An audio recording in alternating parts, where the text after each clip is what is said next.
Getting up here at this point in the day reminds me of a story. A guy was speaking at a conference that had a lot of people in it, and slowly as the day went on, more and more people left, and finally he got up to speak. He was the second last, and there was one woman down in the front row. And so he said to her, gee, I really appreciate the fact that you stayed here to listen to my speech. She smiled back at him and she said, I didn't stay here to listen to you. I'm the last speaker. Anyway, it's not quite my spot, but it's near. I wanted to start off by talking a little bit about what the mining industry is. There was a bit of that in the last panel, but one very basic thing to understand about the mining industry is that it has two broad components. We hear numbers of 800, 1,000 different companies listed on the Toronto Stock Exchange. Very few of those companies are actual producers of mineral products. Most of them are exploration firms. Most of them, the money they spend comes from high-risk capital raised from stockholders. It used to be the story of the old granny emptying her sock into somebody's pocket and who was selling her moose pasture. But that is in effect today. There's a great number of junior exploration companies. What drives them? The opportunity to make a big win on a property that they probably sell to a major. Our company's kind of it's sort of a mini major, Teck is. They're rushed in their business. They're normally secretive, because their competition is to get a hold of land and they don't want anybody else to know what land they're interested in. They're short-run focused. And then there's the other side of the mining industry, comprised of 4 or 5 big, huge companies, BHP, Rio Tinto, Anglo Vale, and Extractive, and then a group of companies that are a tier down from them, including Teck. They're long-run focused. They're interested in cost. They're interested in quality. They're absolutely determined to focus on their reputation, and they're funded by patient capital, people looking for long-term returns. And it's that second component of the industry that has most influence on things that we've been talking about here today: economic development, supply chain development, employment, those sorts of things. So you have to make sure you keep those in mind when you're formulating thoughts and policies about our industry. Another thing you find in our industry is there's some operations that are very long life. You can build a community around them. They go for 100 years, 150 years. The iron ore in Pilbara, our Red Dog zinc mine. There are others that are particularly in the gold sector, very short term. They're rich, but they last 5 years, 10 years, and they can be very disruptive. Moves quickly, people come in, leave. Is a community up? Does it have the capacity to be able to cope with that kind of operation? So it's another feature that one has to look at. We've heard some words today that feature well in our thoughts and approach to this, to the whole topic of communities. One is engagement. Another is transparency, monitoring and reporting, partnerships and collaboration, and at the end of it all, social license. And I'm going to try and talk to you a bit today about how Teck operates in that field. That map is the essence of our company. Metallurgical or steel-making coal, a primary product out of eastern British Columbia, western Alberta. Copper in British Columbia, Peru, and Chile. Zinc in Alaska, British Columbia, and Peru. And as I said, we're in the sort of second tier of the majors. We're a mini major. Over the last 20 years of my work with first of all Cominco, then Teck, we've been developing and I've been sort of generating an interest in what I call the soft side, which we now call sustainability. There's a little pamphlet on your table. It describes that lotus flower. About a year and a half ago, after empowering a group of 15 to 17 of our most able-bodied mid-level management people, women and men, with a vision that, in effect, I laid on the table for them. I said we needed to build a culture of a company in which, in every decision we make, we take into account now and in the future the impacts on people, communities, the environment of that decision. So whether you're a mechanic's helper getting rid of a liter of used glycol, and you can spill it into a pile of rock, or you can properly dispose of it, or you're the senior vice president deciding whether to spend $600 million to put a dust cover on a coarse ore stockpile, your value structure is the same. You consider the environment, people, and communities, now and in the future, and the impact of that decision that will have on them. And that's the embedded strategy in the company. This document explains it. There's 5-year, 10-year, and 30-year goals in here, or goals out to 2030. Every operation in our company is now obliged to develop the goals for themselves and to follow them. There was some discussion earlier about all the various codes and so on. These things are important. We subscribe to quite a number of them. There's just a few. We are part of the lead group, 56 companies worldwide in the Global Compact, ICMM, the Canadian process called Towards Sustainable Mining, Global Reporting Initiative. All these are important touchstones. There's too many of them. They take too much time relative to what we need to do, but slowly they're winnowing down and becoming more efficient. Out of it all, we've had some successes acknowledged recently. We're, I guess, nominated to, or whatever you call it, the top Global 100 sustainable companies, the top mining company of the lot, and one of the better Canadians, and also on the Dow Jones Sustainability Initiative. So our activities are working. I want to touch on 3 different areas going forward. One is communities in general. Second is First Nations, as we call them in Canada, Aboriginal or Indigenous people. And thirdly, our program on zinc and health. In terms of communities, collaboration and engagement is the key. And what we have to try and do in any community that we enter, whether it's at the exploration level of our business or development or closure, is understand the community's priorities and try and build those into our plans. We did this the first time, I know it's not the first time, but it's one that stands out for me. It was in 1998. We were refurbishing and reopening a mine in a little town called Pend Oreille, Medellin Falls in northeastern Washington State. And before we got started, we went to the mayor and we said, we are going to be bringing in $100 million worth of investment. This is what we're intending to do. How about you set up a vehicle whereby we can learn what the community's interests really are and then take that into account in our design so that when we're done, there may be things that are left over for your community that will give you value for the long term in the future. And it was kind of a unique thing. It hadn't really happened before, but it was welcome and became part of the culture of that particular operation. The second one I'd like to touch on, and this is a case more of exploration as opposed to development. We're exploring in Namibia. It's the only part of Africa that we have active investment going on. And in Namibia, we realized that even though we were in exploration, and I told you about the juniors and secretive, we conduct that part of our business, but in a little more open sort of approach.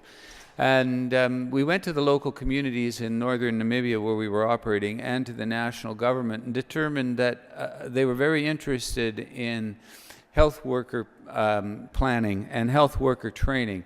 So we entered into an agreement both locally and nationally with UNICEF and the government of the state involved in the country, whereby we would fund training for health workers. And this has turned out to be a very positive program. It's created positive reputations for our subsidiary that's working there. The numbers aren't huge. There's about 50 or 60 health workers have been trained at the last piece of information I've got. There'll be more now, but it's still important because it is bringing positive results to a community.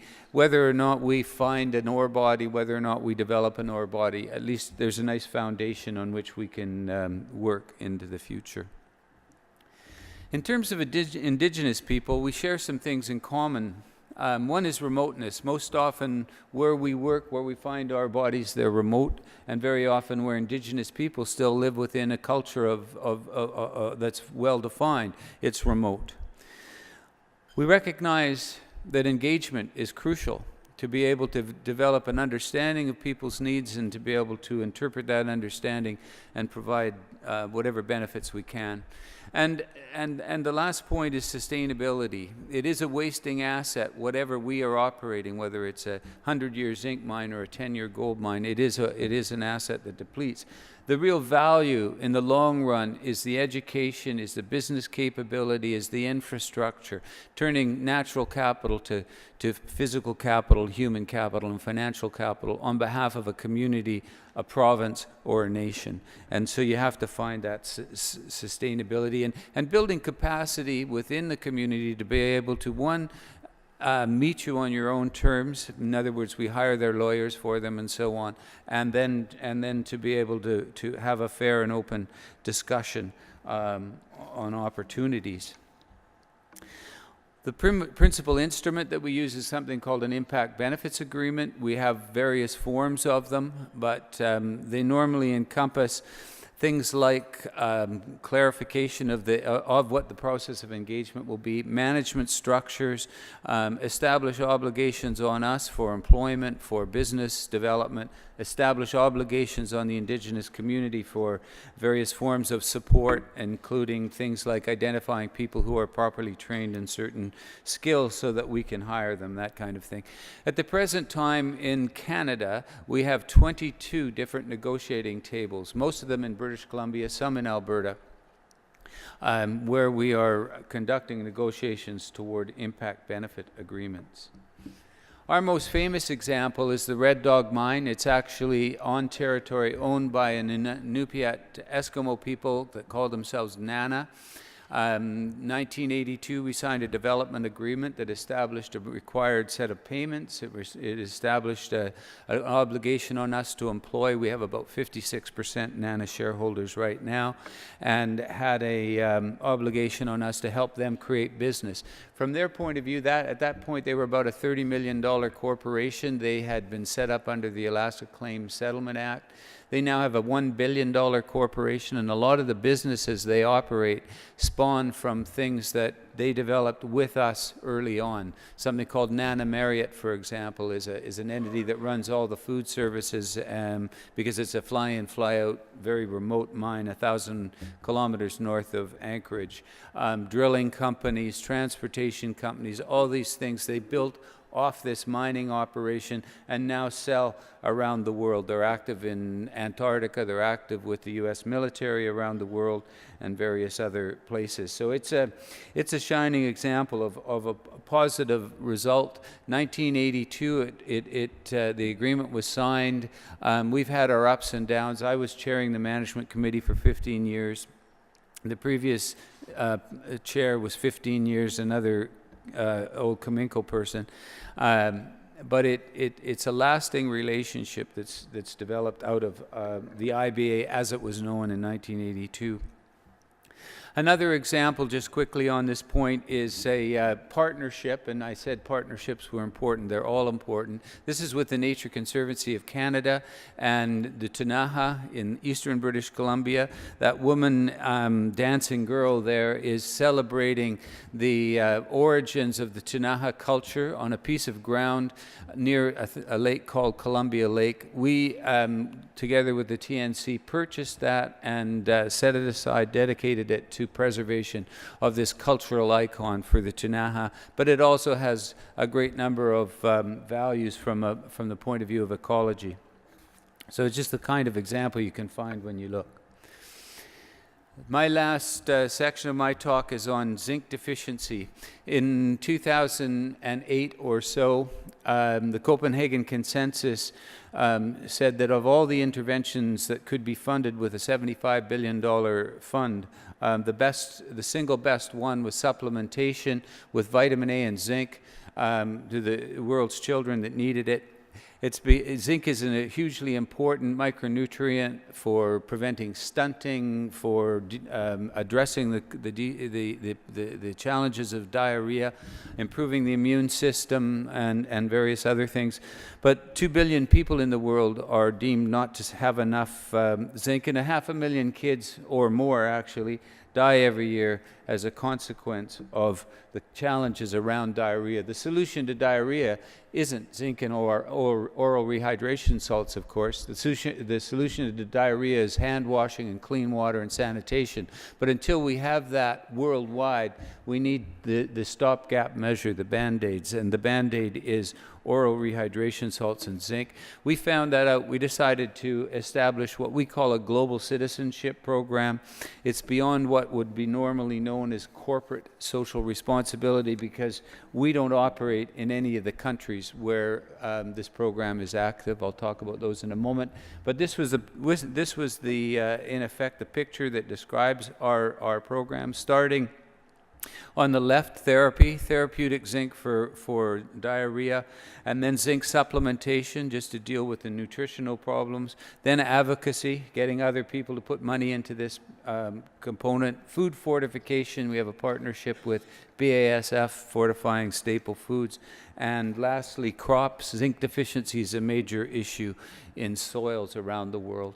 This most significant partnership on zinc and diarrhea is something under a banner that we created, we being Micronutrient Initiative, CETA, and Teck, called the Zinc Alliance for Child Health. There are now 2 partnerships under that umbrella. Teck just announced one with UNICEF in India, $5 million 5-year program to support distribution of zinc and oral rehydration salts in 3 states in India. The first initiative was with MI and Teck. It's a $20 million 5-year program, 5 from Teck, 15 from CETA. It is operating in 3 countries, Senegal, where a quarter of the children are affected by diarrhea, 10% pass away. $3 million will be spent there. And in Ethiopia, 27,000 children a year die from complications associated with diarrhea. We'll spend $3.5 million there. Burkina Faso has the 3rd highest death rate of children under 5 in the world. 19% of those deaths caused by diarrhea or complications related thereto. And in Kenya, where we're fitting into a 5-year plan of the Kenyan government to deal with diarrhea.